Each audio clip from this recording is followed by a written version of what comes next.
dallada AL-HUDA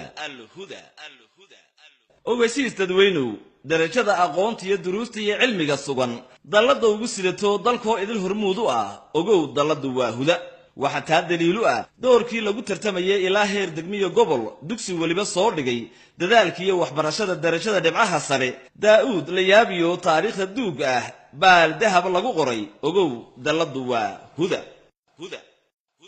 dugsiyada la hiigsado ee dalkeenu leeyahay dallada hormuudka ogow dalladu waa huda kaale arag duruustiyo dardargelinta casharada aqoon-yahano dooro u diyaarsan baadhiga ardaydana u daacada si diirdiiran wax u bara ee dadkaygu hamoogaan degdegoo hore u taga ogow dalladu waa huda dugsiyada ku bahoobay dallada AL-HUDA ayaa waxa ay la socodsiinayaan waalidiinta ubadkooda la jecel waxbarashada in ay bilaabeen qorista ardaydii sanad dugsiyeedkani ee qaybaha kala duwan ee dugsiyada AL-HUDA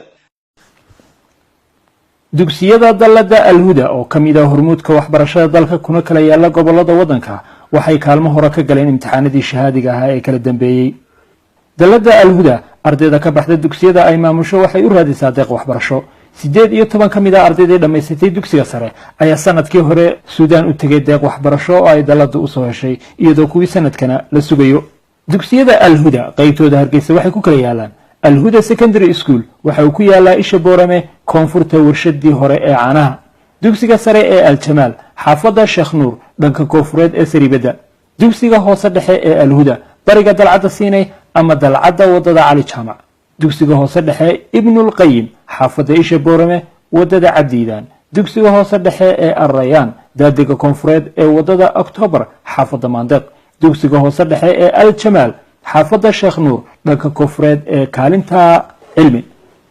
dugsiga barbaarinta carruurta ee AL-HUDA oo ku qabsan dugsiga sare ee AL-HUDA dugsiga hoose dhexe ee Cabdalla Goolow xaafada Maxamed Mooge dhanka waqooyi ee masaajidka Jaamicu Nuurani dugsiga hoose dhexe ee Amal xaafada Hafladan gaar ahaan wadada Nacnac dugsiga hoose dhexe ee Kasmaal xaafada Siinay dhanka galbeed ee bakhaarada dhismaha Nasiye